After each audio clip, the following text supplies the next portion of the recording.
Hey there, everybody. This is Beyond the Beach, career conversations with graduates of Cal State Long Beach. I'm your host, Kenji Klein, Associate Professor of Management at the College of Business at California State University, Long Beach, where I teach business strategy, general management, and organization theory.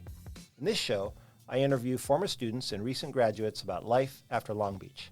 Our conversations cover topics like how my guests chose a career path, how they landed their first job, and what it's been like to navigate the chaos, challenges, and opportunities of their early careers. My hope is that you will find their experiences useful and inspiring in helping you chart your path beyond the beach.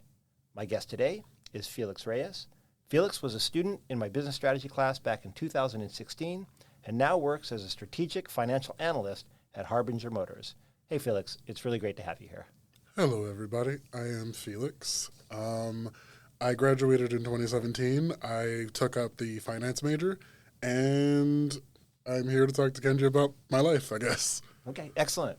So actually, the first thing I want to ask you is you were a finance major, right? Yes. So why did you pick finance as your major? To be painfully honest, I didn't want to be a finance major. Okay. So, my whole thought process on it was that I always loved people and I loved, understanding what people want to do. Yeah. So I was like, okay, I could do a psychology degree. But then I was like, dang, I need to go get a master's. I don't want to do all that school in one shot. Got it. So then I was like, okay, I can do an economics degree because I loved economics and I just like understanding what people want to buy. Right. And then the only school that I got into for that was San Jose State, but I couldn't afford to go. But I got in here, and I was like, okay, the closest thing, I guess, is finance. So I guess I'll take this up. Okay. And that's how I ended up in finance. All right.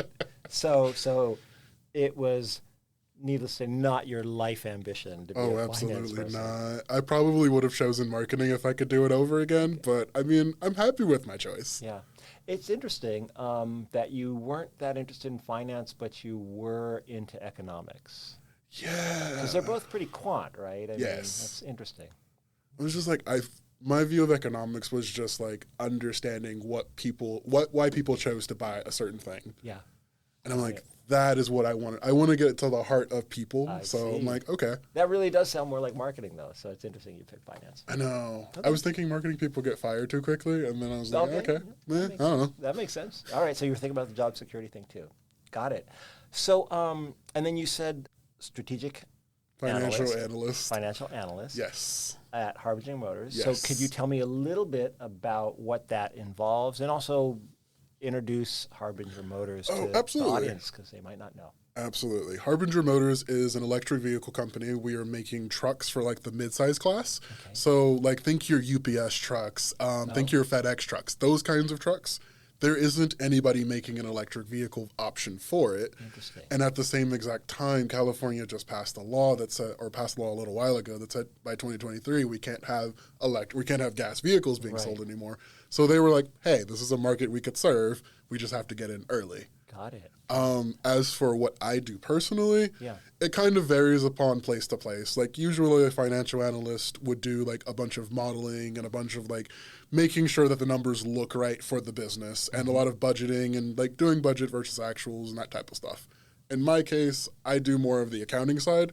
Okay. So I'm basically doing all of our accounts payables. I manage our accounts receivables, and I work with our supply chain team to kind of make sure that the business is running, that they're getting what they need, that we get what we need, and any other random projects that come up for a cross-functional team, I get tossed there. Okay. All right.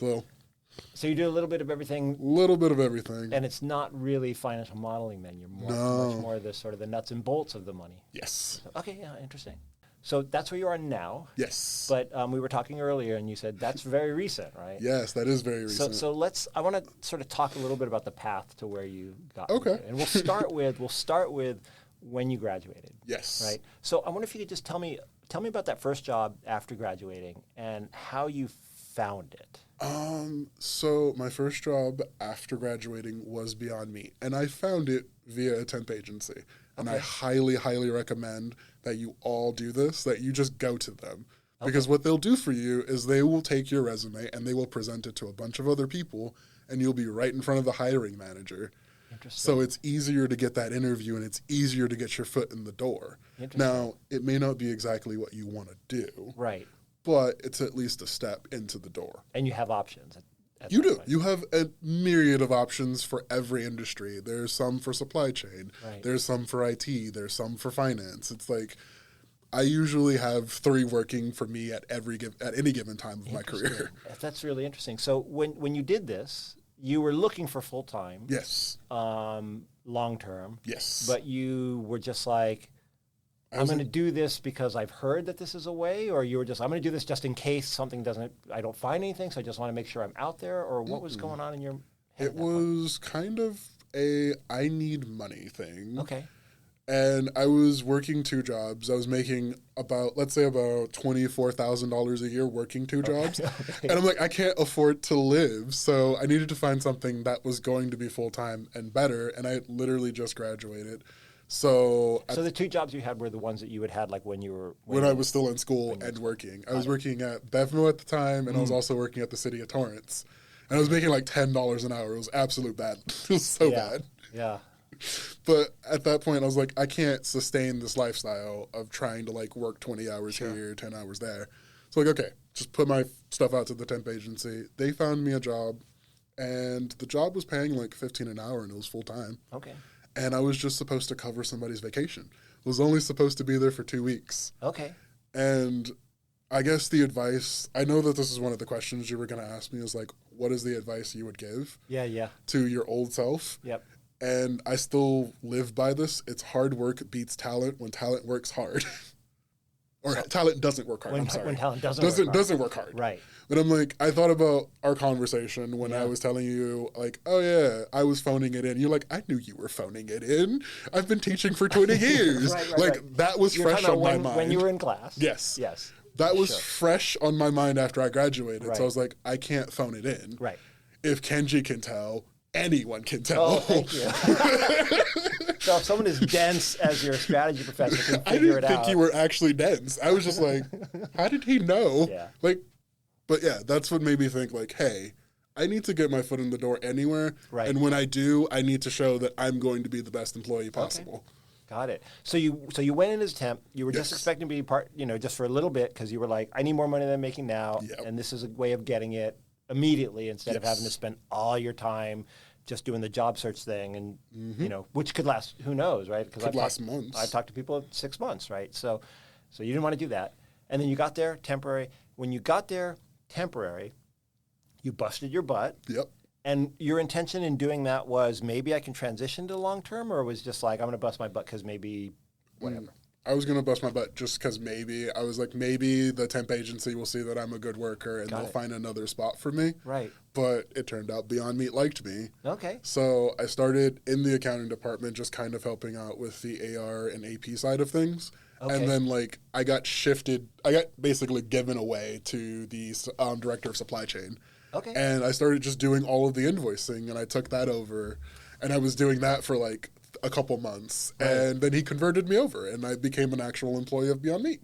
Wow, that's great. That's really smart. Yeah. Yeah. I mean, temp agencies have this whole temp to hire thing that you can do. Right. And it's as long as you're communicative and you're decent, you should be able to convert. Right. Because I mean, that's what's happening now. So I'm thinking, my understanding of this is, and it could be wrong, right? But when you convert temp to full, right? Then the company that's hiring you full, they have to pay some kind of a lump sum thing to the temp agency in order to be able to do that, right? That is absolutely correct. So you've probably got to be good enough that they're willing to make that payment. Yes. But on the other hand, it's probably a good thing for them because if they've seen you're a good worker, then they know you're a known commodity. Yes. Right? Whereas whenever you're hiring somebody new, you're like, you have no idea, right? Yes. It's like, it's a resume. Maybe they present well in an interview, but then after they're here, they're a pain in the butt. Yeah. But if you've been there a few weeks and they see, oh, this person really works, then they know. Yes. Okay. That's really great. And so that was basically your strategy, and you've been using that since. Yes, I have. So you just kind of lucked into this. Yeah. But it's worked out really well for you. I was told once, and then I kind of brushed off this isn't a thing to do. Yeah. And then I was like, okay, let me just give it a shot. What's the worst that could happen? And it worked out. That's great. That's really good. That's really good to hear. So then can you tell me a little bit about that transition then? Once, going from being student with, 2 other jobs to being like someone who's like, now I'm in a career. How'd you manage that transition? Like, what were some of the things that you had to do? What was it like? Honestly, it was hard. Okay. Like, it wasn't hard from a work perspective. Like, that was the easy portion. What was hard was I didn't know what the norms of an office was. Got it. So, like, you know me. You know that I'm pretty forthright. Right. Like, pretty jokingly coming off at people. Yep.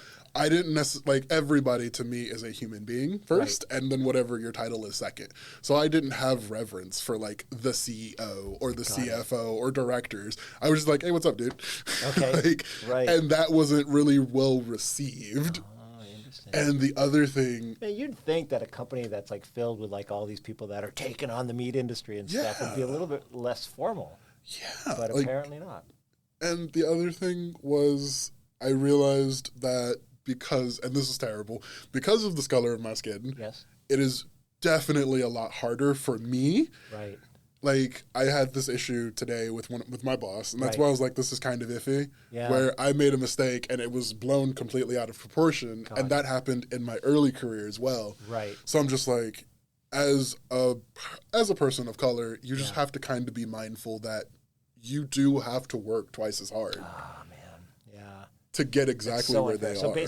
basically, because of your color, if you were informal, that sort of... It's seen as unprofessional. It's seen as unprofessional, where someone else might, so like, a white person might be able to get away with it, or a white Asian person might be able to get away with it, and people are like... They're cool. They wouldn't notice it. Yeah. But that's something that I had noticed. Like, and it was... What tipped me off to it towards the end of my first year at Beyond Meat was I had this really good idea about how we should handle some transactions in our system, because I was working with NetSuite. There was my Asian counterpart who was basically a white Asian dude. Right. And I said this, like, just in a meeting, I was like, hey, you know, we should probably use transfer orders to do X, Y, and Z because it has these benefits. No one listened to me. Right. He turned around and said it 5 minutes later. Everybody's like, that's genius. I'm like... I just said that. Like, that's so annoying. It sounds like a sitcom. Right? Yes. Like, this would be something that you laugh at because you think this doesn't really happen, but it's really, But it really does. Yeah. I've seen this kind of thing all the time, both for people of color and for women as well. Yeah. Like, a woman will say something and no one like gives it any heed until like a guy says it, and they're like, oh that's my right. God. Yeah, I see that frequently. It drives me up a wall. Okay. Yeah, I can imagine, because it's, of course it would. Yeah, that kind of sucks. Yeah. That is unfortunately something that your students will have to look forward to once they get out in the real world. But I mean, it is something, if I can overcome it, it is something anyone can overcome. So from that you learn, though, it's like, it sucks, but this is the game. Yes. And I need to learn how to play it in a way that is genuine to me. Right. Like, I can still be informal, but I can't be to the point where I'm just talking like, I can't chop it up with you, but I can talk to you. Right. Or you have to get to know somebody well enough Yes. to figure out, okay, is this the kind of person who's going to be cool with this, or are they going to have some issues with it, and you have to think it through. Mm-hmm. So that was the transition that was hard. It wasn't the work stuff, but it was that that interesting sort of social political part of the workplace. I mean, like, I guess this is another funny thing. This is some more advice for you guys. Go to therapy. Like, just go. Just go. Trust me. It works. It helps. Right. And honestly, just if you think something is wrong, get yourself checked. Like, I'm so serious at this point. Because I'm like, I spent too much time trying to, like, please and get approval from other people at work. And I'm like, this isn't it. I'm tired. Right. So. Yeah. And then when you sort of work on those kind of things, right, it's like you end up having so much energy left over because you're no longer doing all this stuff that's like exhausting you and wearing you out, or just like you're not able to communicate the things that you need to communicate in order to get what you want, and so then you're weighed down by that, right? Yeah, you're just getting frustrated because you're like, right, I keep trying to figure out how to talk to you, but you're not listening. Yeah.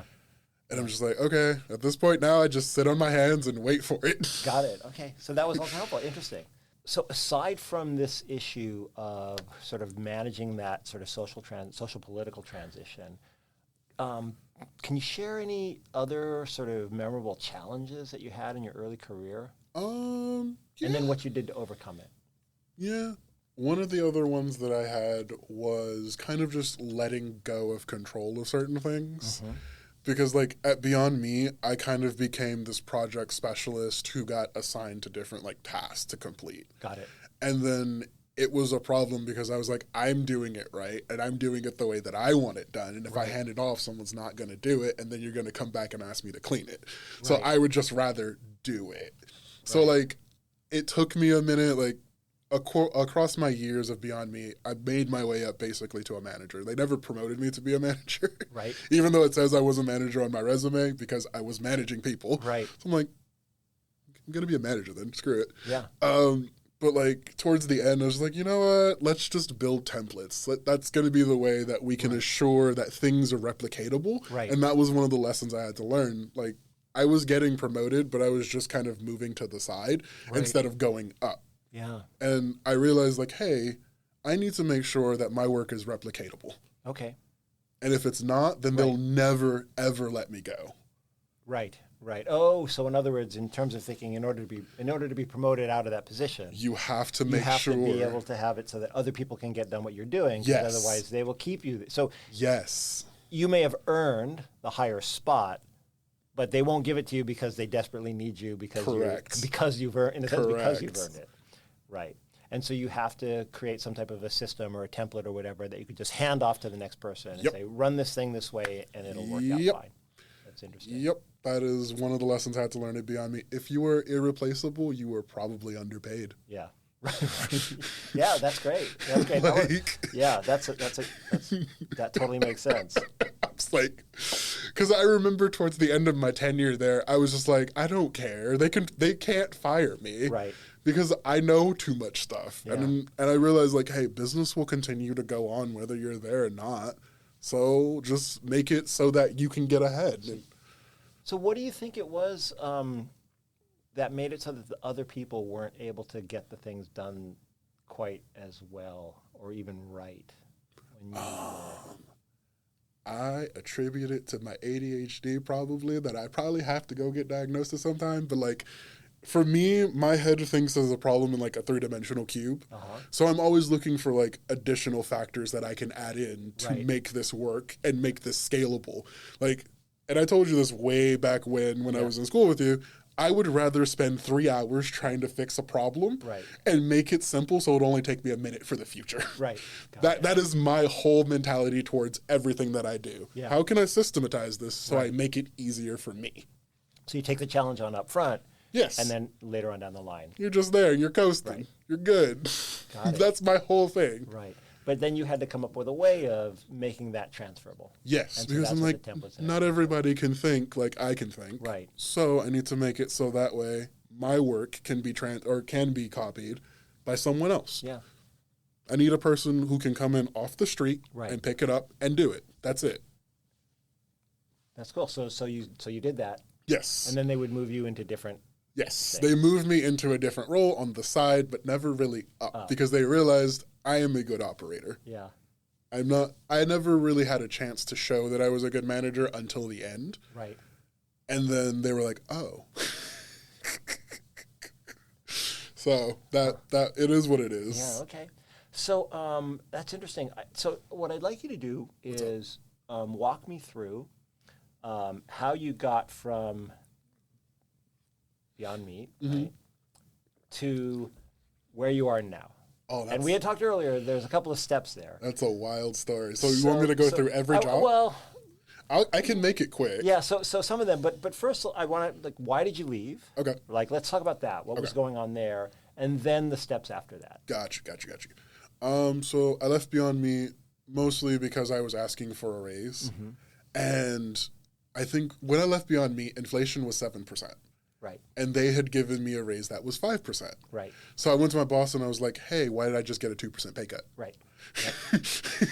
Yeah. Well, this is what the union right now at campus is complaining about, right? We've had inflation. You guys are like, we're like 8 points behind inflation. Yeah. So I was like, is there anything you can do? And my boss was like, I'll take it up with my manager. Right. and he couldn't like make any movements on it. So I was like, okay, at this point, I've given you guys 5 years of my time, and you still haven't put me in a position where I'm supposed to be. Right. So at Beyond Meat, another thing that I had learned was sometimes everything isn't as it says it's going to be. Yeah. So like there were a couple times when I was working there where I was supposed to convert over to a different role in a different department. And I was told that I was going to get that position and then turned around and it was taken from me. Wow. And that's happened a few times there. So I got like consolation prizes where they promoted me to a different role, and I'm like, whatever. Right. But like that happened consistently. And I'm like, if you guys aren't going to treat me right, then I just don't need to stay. Yeah. So I left there, and I was just like, okay, let me figure out where I can go. What are my skills? Right. I'm good with NetSuite. I'm good with finance. I'm good with supply chain. I'll take anything that can pay me well enough, because at that point, I was just making $75,000 a year. Right. And I started interviewing a lot. And at this same exact time, COVID was just kind of coming down. And they wanted us to come back into the office full time after having us like hybrid for a year. And I'm like, that's not cool. We proved that we can do what we're supposed to do. So that was another contributing factor to me leaving. Yeah. Long story short, I found a job at LA Family Housing, and they had said, hey, for like the first 2 weeks, you're going to be in the office full time. Mind you, LA Family Housing is in North Hollywood. I live in Long Beach. Yeah, that's a hike. So I was like, Against I don't. The traffic too. Got to go through. Yeah, it was an hour and a half drive just to get there, and I'm like, okay, I can do this for 2 weeks. When I got there, they had pushed that 2 weeks into 2 months. Oh, okay. And then when it came to a head, and I had the conversation, like, hey, you said that I was going to be able to go remote months ago. Right. They were like, yeah, we don't see that going to be a thing in the future. So I was just like, okay, I don't need to work with the management team I can't trust. Right. So I left. Okay. But you stuck it out for a couple months. Yes. They said 2 weeks, then they said 2 months. And you're like, okay, I'll take them at their word. I'll do the 2 months. I did it. I did. And I was there for like 3 months, actually. Okay. So the third month that I was there, I was just looking for a job. And then I found one, and I found the job at PB Fasteners. Okay. Found that through Robert Half, which is one of the temp agencies that I consistently use. Yeah. I was there for a year, and what got me to leave was, again, just bad management. Yeah. I didn't necessarily have a manager. Okay. While I was at PB. Oh, the story of my career, managerless. Just absolutely managerless for the most part. I think I've had a direct manager in the 7 years that I've been working. I've had a direct manager who's been interested in my career for only like 1.5. Wow. So that entire time, it's been like a remote person or someone who's too high to care about me. Right. I'm like, okay, whatever. So you're just having to sort of figure it out yourself and just make things happen. Yes. And I trained myself. I basically raised myself in corporate America. Right. So I'm like, okay, whatever. We got to figure it out. So I get to PB. So I want to pause for just a second. What's up? Which is, you stayed at Beyond for 5 years. Yes. Right? Despite having some issues. Yeah. And then with LA Housing. I stayed for 3 months. You stayed for 3 months because you realized, was it that you realized after the Beyond thing that you're like, I'm not going to do the same thing. I'm not going to stay here for a very, very long time if I already see how it's going to be? Yeah. Okay. And I was just like, okay, it's more money. So at least we got something out of it. Because I went from $75,000 a year to $104,000 a year. That's a big jump. It is a big jump. That's a really big jump. It is. And that's what I was like, I can see why you'd be like, an hour and a half drive for a couple of weeks is worth it. Yeah, absolutely. Hour and a half round trip one way yeah. Absolutely. I'm like, okay, 2 weeks. Right. Bet. I got you. Right. But for the rest of your career? No, absolutely not. And what made it worse was the person who was supposed to be my direct manager was also a remote employee. Oh. So it's just like, if he can do it, why can't I? Yeah. Well, and I think there's also, I think people really underestimate the sense of, how important a sense of a shared fate is. Yeah. Right? Like when you've got people in positions, above you, right, either just above you as managers or higher up in the organization, whose behavior is really disconnected, or who are getting things that are really disconnected from what you're getting, it really feels intolerable. Yeah. And again, I hate mentioning the thing with the union, but we're in the middle of this No, whole thing, you're right? fine. But I think this is one of the things that bothers a lot of the faculty, which is, they're telling faculty 5%, but the president's all got like on average 30%. Yeah, I saw right? that. And so when you look at those numbers, you're like, you know what? I'd take 5% if that's what they got. Yeah. Right? I'd take 0 if they didn't get a raise, because it's like we're in the same situation, so fine. Like the money's not there, the money's not there. Yeah, okay. we all work here. Right.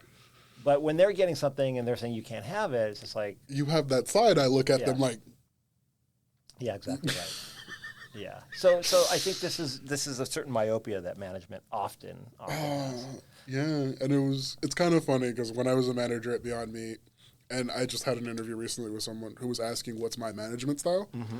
I'm like, I am completely flexible. Whatever you need to support your life, absolutely, you can have it. Just get your job done. That's all I care about. Right. You do that, I don't care if you do it in 4 hours. Yeah. You can get home. Right. Bye. Right, as long as the work is getting done. Yeah, I do not care. Yeah. And I was like, what am I looking for? I'm just looking for someone to be flexible. Okay. I don't want to be trapped in an office for 8 hours when I can do my job in 4. Right.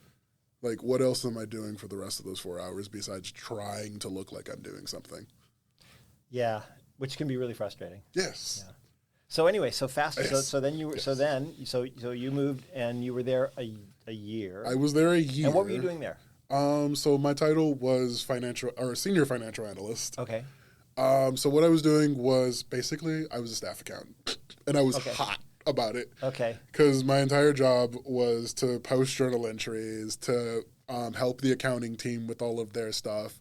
I was doing cash application. I wasn't necessarily doing like any of the modeling stuff. Right. But I did a lot of the reporting. So I got my reporting out of it. And I'm like, okay, I'm very good at this. I got very good at Excel. Yeah. Working there. But I was like, still not getting that finance piece that I'm looking for and that I need in order to take my career to the next level. Got it. So I guess I just have to go somewhere. Like I have to either raise my hand and say, help, or I have to go. Yeah. And what was the real driving force for me leaving was honestly just the bad management. Okay. Like for about 8 months, I didn't necessarily have a manager. I had him for like a week, and that was the close week. And I'm like, whatever. That was the only time he really interacted with me. Right. And then I had a new guy who was actually kind of taking a vested interest in my career, and then he quit to become a CFO. And I'm like, I can't blame you. Yep. You're a controller. Yep. You just became a CFO. Yeah. Makes sense. Yep. So then the guy who came in for the last 2 months that I was there effectively told me that I need to keep my mouth shut when I'm being abused or I see someone else being abused. And I'm like, this is not a healthy environment. Right. I need to go. Right. So I quickly left, and that's when I got to WSS. Got it. Okay. Yeah. It's been a wild, messy ride for me. Yeah, it's impressive how many poor managers or how bad management can be in organizations. To be fair, I've been working in a lot of manufacturing organizations, which tend to be older. Right. Yep. So it's not like I'm sure it would be vastly different if I was working in a younger industry.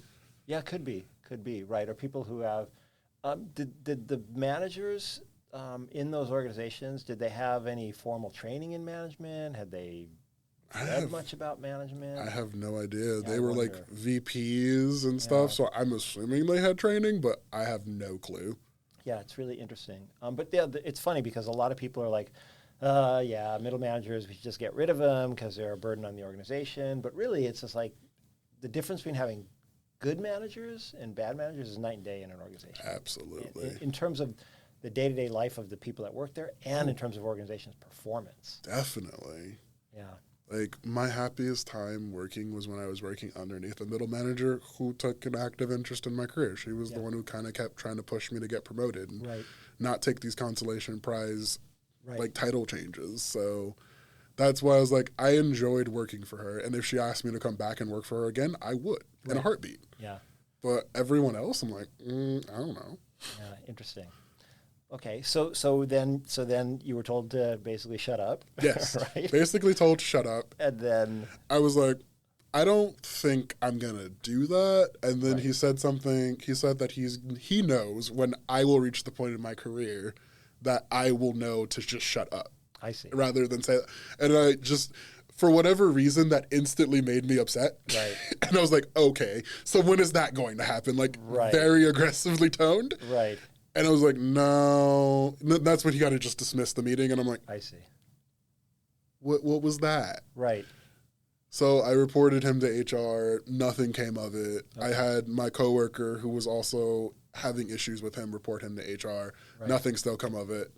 And I'm just like, okay, if you're not going to protect me, Right. let's So his go. basic thing was, if you don't shut up, I'm going to retaliate. Yes. Is what he said. So it was basically a threat. So you reported that, and the company didn't act on it at all. Nope. Yeah. Because he didn't actively say that he was going Right. to do something. Got and it. I'm like, Okay. okay. And then basically you decided, well, I'm not going to stick around and wait to see what's going to happen. Yep. Okay.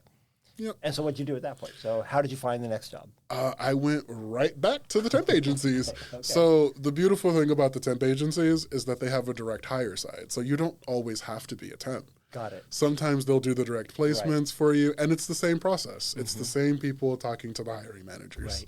You're just on a different team. Got it. So I was like, hey, guys, I'm looking for another job. Do you have anything out there? Right. And they're like, well, we don't have anything now, but sit tight, and then we'll find you something. So it took them like a month, and they found me a job, and that's how I got WSS. Okay. So I was working there for And all of WSS is? Warehouse Shoe Store, Okay. or as other people may know it, Foot Locker. Right. And honestly, what happened there was, it was like one of those things like, you realize you can't hack it, so you just have to go. Okay. So, like, So explain that. okay. So in finance, normally when you're a financial analyst, you get like this finance education on how to build a financial model. Yes. I've never got that. So I did it on my own, and I've learned how to do it, but I've never really learned how to do like the budgeting and forecasting aspect of it. That's not something that I can just teach myself. Right. So when I got to WSS, my 30, 60, 90 was supposed to be 30 days, learn the reporting. Right. 60 days, I would start taking over some of the reporting, and then 90 days, they were going to add something new. Right. And then just to be clear, this isn't something that you could just learn in a class, because it's got to be specific to the company that you're in, right? Kind of. Okay. So Like the ideas of budgeting and forecasting, you could probably learn in a class, Right. but you won't learn it in undergrad. Yeah. You will learn it in grad school, most Right. likely. So, it happens. Okay. Anyways, so they said they were going to do this. they said they were going to do that. And also, we were in budget season. So, Okay. like, I think the 90 was starting, like, me starting to take over the budget season process. Got it. So, instead of having me do it and get used to the business and learn the business, they said, hey, it's 2 weeks in. I need you to start planning for an entire department that you're going to be judged against for your budget. Wow. And, like, I made it clear to my boss at the time. Without any of the training. Without any of the that training. They said they were going to give you. Without any of the training. Got it. So you had got there, and they were just like, I want to see what you can do. okay, you got 2 weeks. Yes. Or however long it was. I had like a month and a A half. month and a half. Okay. And I'm like, and the crazy part about it was that there was an existing model, Okay. but I wasn't allowed to use that because she wanted to see what I can do on my own. Okay. But I'm like, but there's an existing, why don't I just use the existing? Right. That makes sense. Right. So, like, we had that issue.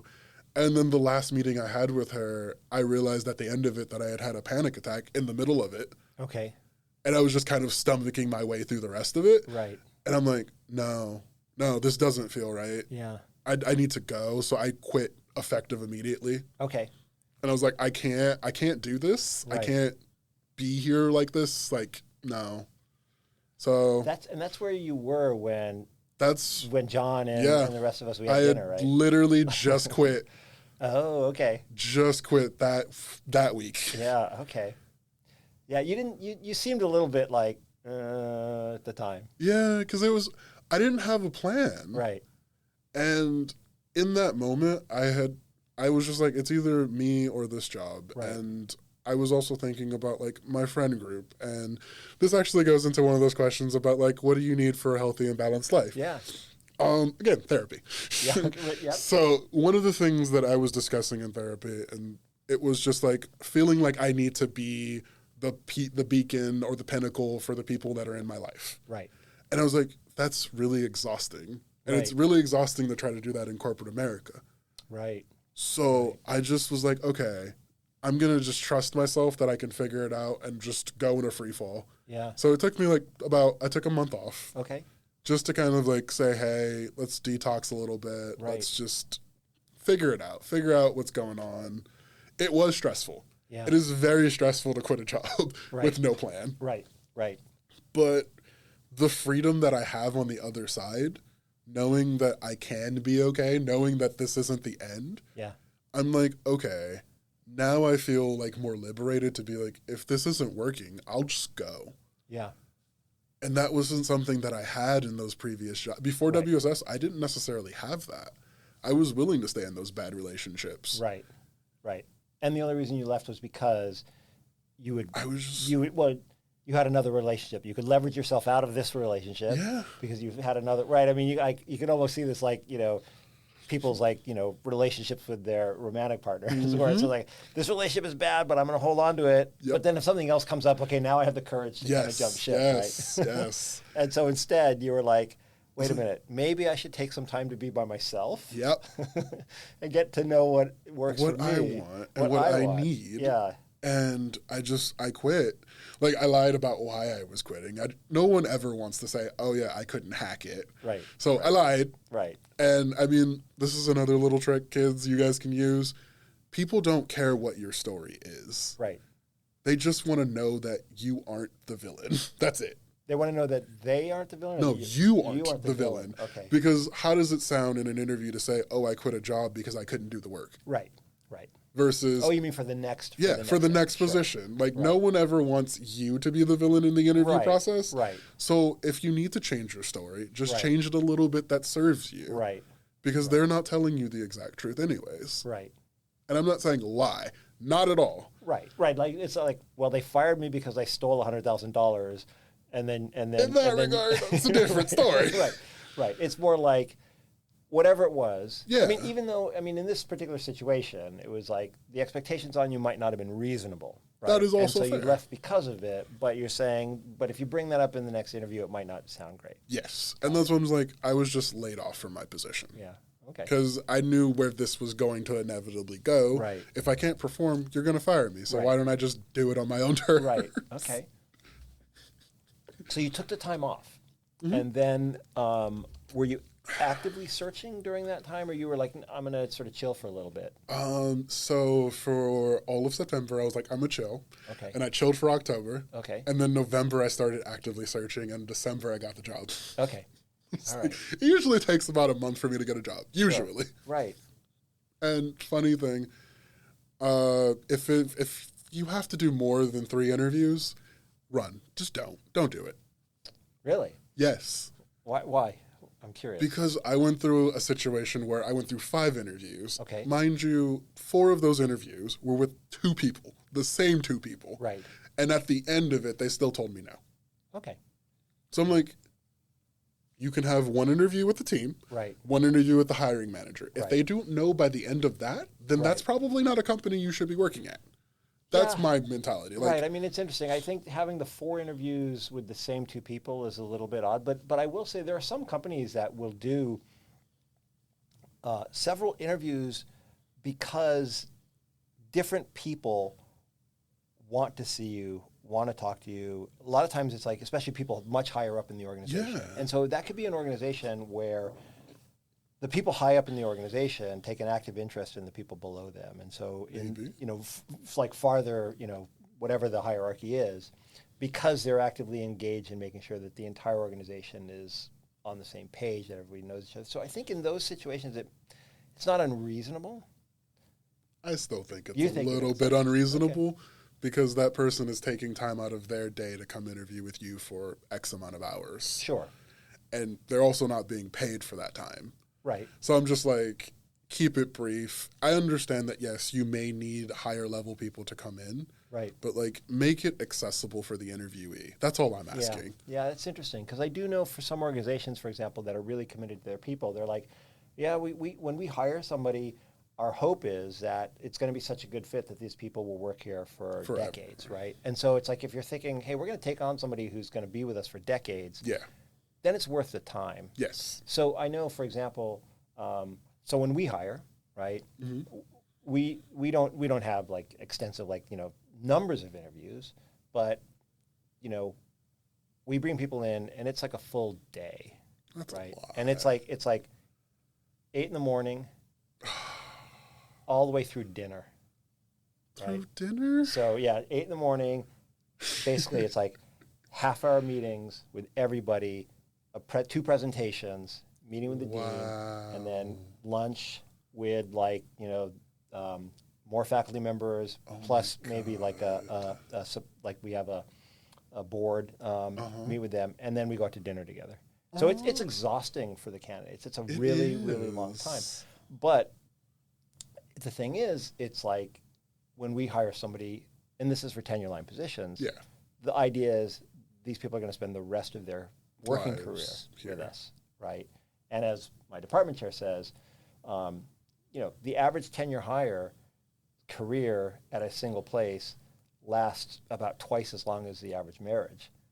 So you want to make sure that you're taking the time to get it right. That is true. That is fair. In that regard, that's absolutely fair. Right. I'm talking about places like Google and Facebook, right. and like the place I was interviewing at is called APAC Water Solutions. Okay. Like you had me interview with my hiring manager in HR twice. Yeah. That's unnecessary. Yeah.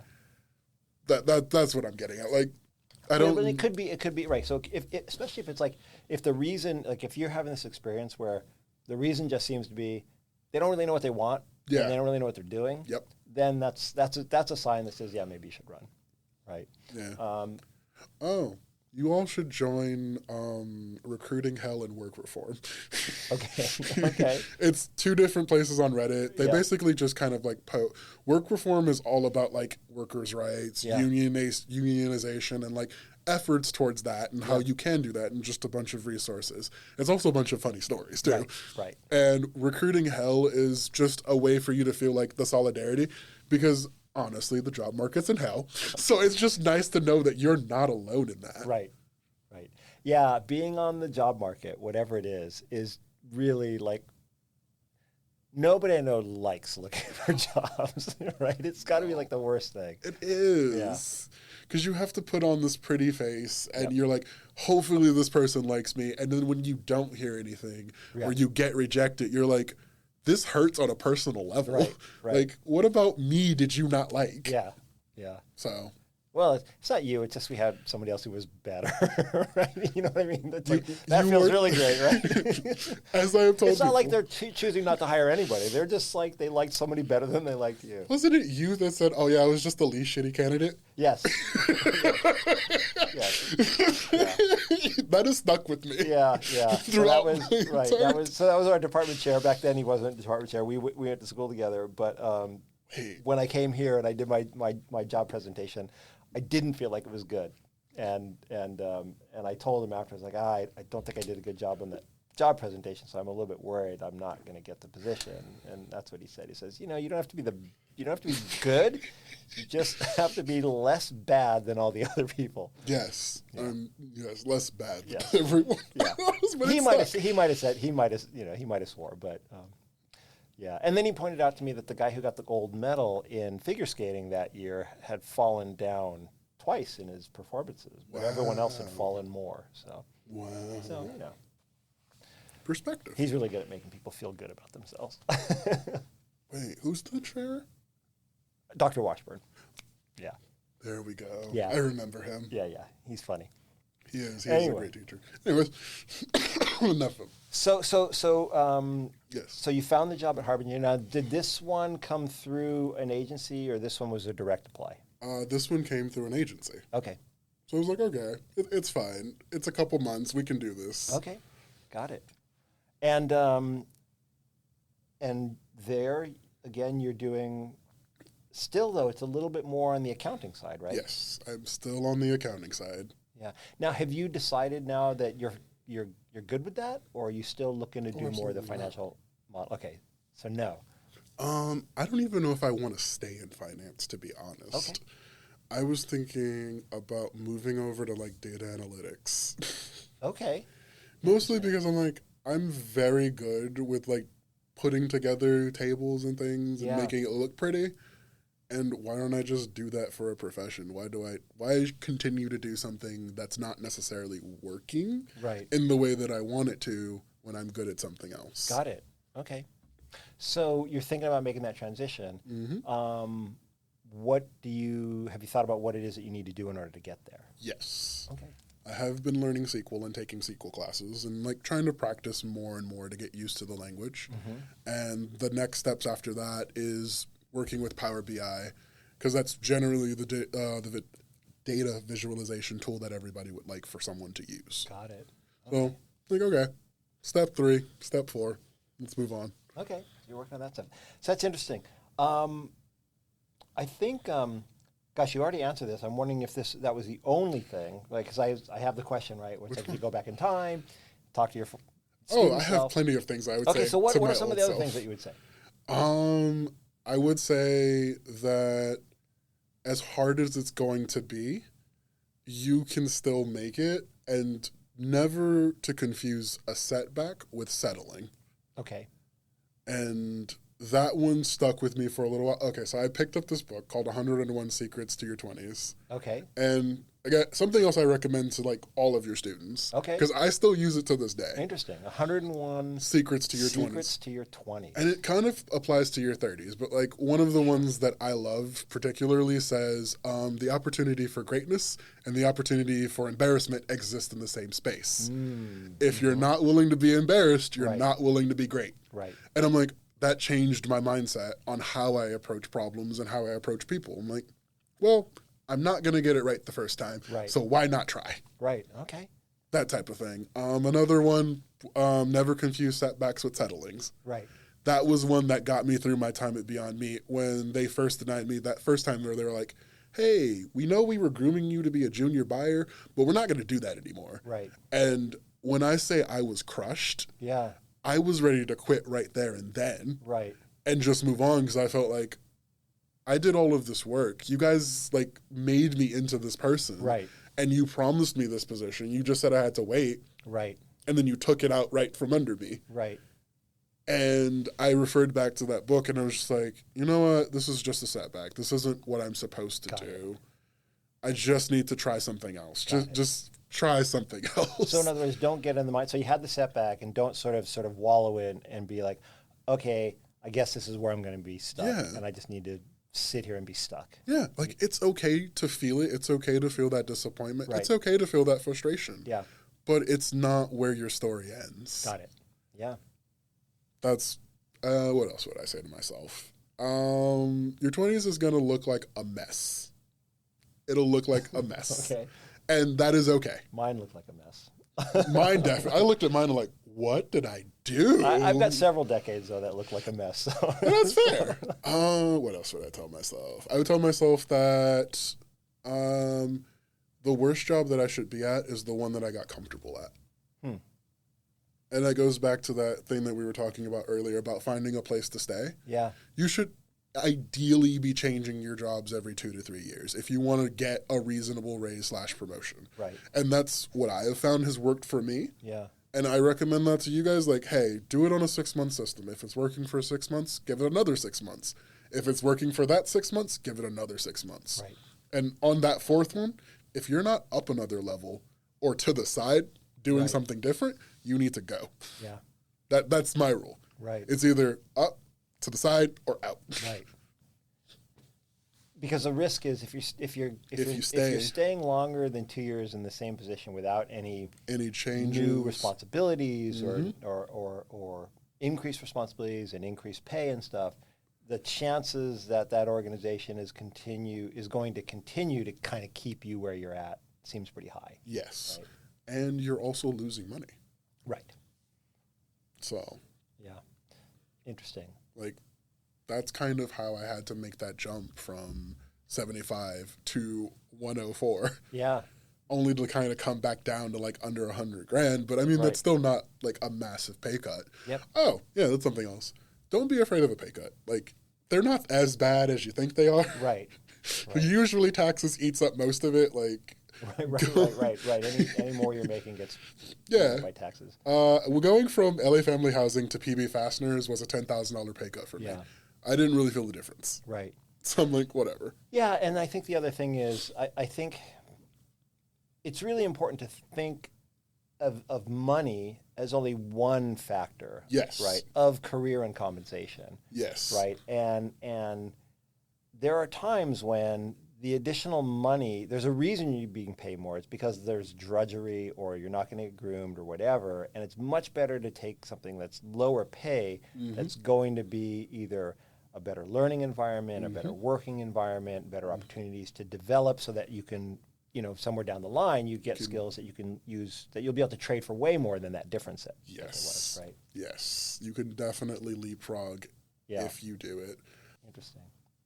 So these are things that you would have advised, right? Yes, these are a bunch of things I would have told my younger self. So what about going back to your younger self or the school days? Was there anything at school that you found was particularly valuable? It's like things like someone who's in it now might be like, okay, I should pay attention in this, or anything that was actually worthwhile as opposed to just, I have to get through this to get my degree. Okay, so I'm going to say this, and I swear to God in heaven, I swear, Kenji, I'm not trying to butter you up. Okay. I swear. But your class is the only class I refer to inside of my working life. Okay. Wow. Literally, your class is the only thing I think about most of the time. Because the build, borrow, buy strategy. Yeah. That's what I think of every single time I encounter a new problem. I'm like, is it easier for me to create a solution? Yep. Is it easier for me to tell someone to go out and find a solution that's already created? Yeah. How do we deal with this issue? Right. And usually it's like, okay, I can build this in an hour. Right. But how long is this going to last, and is this going to scale? Yeah. And some of the conversations that I have with people, I'm like, for example, we can talk about what's happening at my company right now. So they're buying these parts to build this car. Right. And we have 600 pieces that go into a car. Okay. But we have 500 and let's say 15 vendors. Okay. And of those 515, we have maybe about 475 vendors that actually sell us pieces to go to the car. Okay. Got it. Right? Right. So it's we have economies of scope because we have multiple vendors who can do multiple things. Yep. And I said that in a meeting today, and they kind of looked at me like, what? And I'm like, you can grow on scale and scope. You want to do both. Both, right. I think that all the time. Oh, that's great. And I remember, what comes back to me my job. is when you made fun of me, Loki, for being an MBA student. That was a very first class. Right? Yes, I still remember you making fun of me for that. Yes. Because I remember what I said. Because you gave us this scenario of you could go on some mountain pass, and it was a 50-50 shot that you would come back alive. Right. And I was like, no, the future value of my life is not worth the present value of this deal. Right. Absolutely not. Right. And you were like, you were such an MBA. Well, and you also said you needed more information. That's what I was making fun of you. Okay, that's one of the things I was making fun of you. It's the MBA types always need more information. I need more information to understand what I'm getting into. Right. But I remember that. I was like, that's great. I'm glad that you remember something from my class. It'd be nice if you remembered from a bunch of your classes. They're not necessarily useful for what I do. Okay. I started in supply chain. So quick rundown of how my career went. I started in supply chain. I got moved to accounting. Yeah. And then I was doing accounting/IT. Right. And then I went to IT, and then I went to finance, and then it was accounting/finance, and then I went to accounting. Yeah. So I'm I haven't really used my degree at all. Right. Per se, but I'm whatever. Well, and it's interesting how common that is, right? People will so many people, that I talk to have been this is what I did, and this is what I'm doing, and it's different. Yeah, it's really different. Yeah, I tell people all the time, just look, if you want to go get a degree, go get yourself a business degree. They're kind of easy to get. Right. Right. If I can do it, anyone can do it. Okay. So there were a couple things that you remember from your college days that were useful for you. Yes, your class. And they happened in my class. So, yes. So I'm happy about that. The next thing I wanted to ask you about is that work-life balance thing. How have you managed it? Do you feel like you've managed it effectively? What are your thoughts on that? Okay, I'll be brief. Up until I should say up until WSS, I wasn't managing it effectively. Okay. I was the type who would come in kind of early or stay really late. Like Beyond Meat really took advantage of that. They really did. But now I'm just like, you know what? If I can't do it in my 40 hours, whatever. It's out. Okay. Like, that's it. Right. You get 40 hours, that's what you're paying me for. If you want me, like right now, I'm hourly. So I'm like, if you want me to work overtime, I can, but I don't need to. Right. You haven't given me 40 hours worth of work, and normally what you give me, I turn around within the same day. Yeah. So, that's how I feel about it. But yeah, like at this point, it's kind of one of those things of once I hit my hour, I'm done. I'm gone. Like, you guys don't have to work over your 40 hours. It's never really that serious. Right. Like, business will continue. The urgent email that is coming through at 5 o'clock at night is not that urgent. Right. Just go home. Enjoy your time. That's where I'm at. Yeah, it's interesting. So I can imagine, right, there are some workplaces or work situations, right, where it's just like you got to be in there all the time. Yeah. That's just the way it is. And I think it's a useful question for people to ask themselves is that right for me? Yeah. Right? I mean, like, and then there's another thing where it's like there's always stuff coming at you, and you need to develop a good sensor for what are the things that actually need to get done now. Yeah. And are maybe worth putting in the extra time, and the things that aren't. Yeah. And so that occasionally you got to put in that extra time. And that's fine. Right. And my attitude towards that, and this is how I've kind of managed it with my people, is if I ask you to work an extra hour, you can leave an hour early another day. Just trade it. Right. Just all you need is flexibility. Yeah. In the workplace. That's it. If you have flexibility and respect, you'll be surprised at what you can get done. Right. Yeah, and then the other thing is, I think there's a lot that people can do to just get more efficient in their use of time. So that it's like if you're really, it may take some time to get on top of it, but if you think it through and really work on it, you can get a tremendous amount of stuff done in 40 hours. Oh, absolutely. Right. And you're never really given 40 hours worth of work. Let's be honest. Right. They're giving you about 20 to 25, and then they're expecting you to talk at the cooler for the other 15. Like, just keep it a buck. I guess for all of my finance/accounting majors and anybody else who's going to do Excel, honestly, just go take an Excel class. Right. Literally. If you can learn how to write functions like VLOOKUP, XLOOKUP, and stuff like that, or index match, I promise you that'll make your life so much easier. Yeah. It's so much better now that I can do that. And I'm like, oh my God. Yeah. Well, and then yesterday I was talking, like, I don't know how much you're into, like, the keyboard shortcuts and everything. Oh my God. But it was, that's what we were talking about. It's like, if you can master that and you don't have to use your mouse anymore, you won't believe how much time you save in your life. Yep. So it's just like, it's probably worth, whatever the investment is to get to that proficient is going to pay itself off in spades in terms of time to do things that you want to do instead of have to do. Mm-hmm. Yeah. And I guess this is the last piece of advice I'll probably leave on, like, the work-life balance thing. For the transition between an individual contributor and a manager is you were responsible for the work, and then you become responsible for the person doing the work. Right. And I don't think a lot of people realize that. Right. Because I didn't realize that in the beginning. Right. So I was still trying to do the work. Yeah. And that's when I was like, no, this isn't working. Right. I need to figure out how to, like, get them to be able to do it in a way that's replicatable too. Yeah. Exactly right. I'll get off my soapbox on that. Yeah, no, I think that's people have a difficult time transitioning to management because they're comfortable getting the work done. Yes. And they've gotten kudos for getting the work done. Mm-hmm. So they want to make sure their work is done the way that they would do it. Yep. And it's hard to let go. And I think when you're the manager, you have to learn to let go. And then your job becomes enabling the people who are supposed to do the work to do it well. Yeah. And making sure that they're doing it well, and holding them accountable and helping them get better and trying to encourage them so that they can advance and all that stuff. Yeah. Yeah. And it's a totally different skill set. It is. It is. I found that while I have the data analytics skill set, I also have the people skill set. Yeah. That's good. That's a great combination. I forgot why I was saying that. Oh, that's why I was saying that. Like, okay, so think of it the way I have found the corporate ladder to be is up until the point of like director, you are responsible, like what you are judged on is your job and what you are responsible for. Right.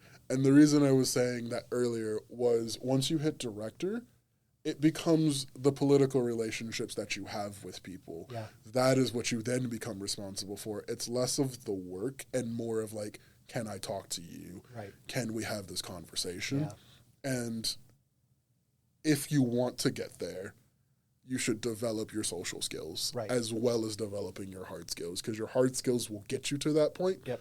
But once you hit that point, that's it. Yeah. There's no point in like being the best person at Excel if no one likes you. Right. Right. So. Yeah. Or don't want to work with you. Yeah. Or you know, I mean, you'd have to be incredibly indispensably good at something super valued in order to have a terrible personality and still keep getting promoted. Yeah. Or at least you still have a terrible personality, but you have to be able to hide it to the people that are at your level and higher, right? Yeah, that matters. Because I know lots of people that have managers who are high up in the organization who are just awful, but they're awful to the people below them, which is really sad, but that happens also. Yeah. But hopefully you won't be in a place like that. I won't be there long. Yeah, right, exactly. Okay, so I guess final question. Success. What does success mean to you now? That is a very tough question, and to be quite frank, I don't know. Okay. I really don't. Like, I thought success meant making it to, like, the C-suite, and then I was like, I don't really want to go through all of that. Right. Because that's like, it's not that it's a lot of work. In theory, I could make it there if I made the right jumps. Right. But I'm like, do I want to have to deal with those socio-political relationships? Yeah. Not necessarily. So I'm like, maybe the highest is that I want to go to director. Right. And I'm like, I don't even know if I want to do that, because I'm also like, do I want to make my own company? Do I want to keep working? Right. Do I want to be a consultant? Like, right. And for full context, I'm almost 30 and I still have no idea what the hell I want to do with the rest of my life. So it's okay to feel like this. It's okay to not know. Right. But I guess I'm just trying to put one foot in front of the other, and that's, I guess, what success is. Yeah. But yeah, that's really where I'm at. That's good, actually. I think it's actually useful to sort of sit back and be like, I don't exactly know what it is yet. Yeah. And figuring it out is the process. Yes. Oh, funny thing. One of the secrets in that book is it says your 20s is you setting the table for your 30s. Uh-huh. And I'm like, that's really smart. Right. That's incredibly smart. And another thing it says, you're going to have a time where you're going to feel like you're lost in a maze and you're not going to know which way to go. And you want to scream out for somebody to help you, but you just have to keep going. Because wherever you are in this moment is where you're supposed to be. Right. And I'm like, that has helped give me a little bit of solace in this lonely moment. Right. Where I'm like, okay, this may not be exactly where I need to be. This may not be exactly where I even want to be. Right. But it's okay because it's where I should be in this moment. Right. So. And then you just have to pick a direction and go. Yes. And if it doesn't work, you just pick a different direction and go. Yeah. The worst thing you do is just like sit there and agonize. Yes. Right? Yes. So. Which is what goes back to that, like, the worst thing you can do in your 20s is have a comfortable job. Ah, interesting. Okay. Thank you so very much. Thank you for having me, Kenji. Oh yeah, you're very welcome. It's been fun. I'm glad we had a chance to talk and hear what you've been doing. And it was just funny to hear that you were at Harbinger, because the last time we had talked, which wasn't that long ago, right? It had been somewhere else. So yeah, I was at WSS. Yeah. And that day I was contemplating quitting, and I was like, I'm gonna do it. Yeah. I'm gonna do it. And here we are. And here you are. That's great. So I hope that it's good where you're at and that it keeps getting better. Yes. And I really appreciate you coming in and talking and sharing your ideas and thoughts. And I think there's a lot in there that's valuable for thank you, Kenji. So that's great. So thank you so much, Felix. Thank you. I'm happy to come back anytime. All right. Thank you all for joining us today at Beyond the Beach. I hope you enjoyed the conversation as much as I did. And if you're enjoying the show, please consider subscribing on Spotify, Apple Podcasts, YouTube, or wherever you get your podcasts. And for those of you who want to go the extra mile, please leave a review or a comment. I would love to hear from you.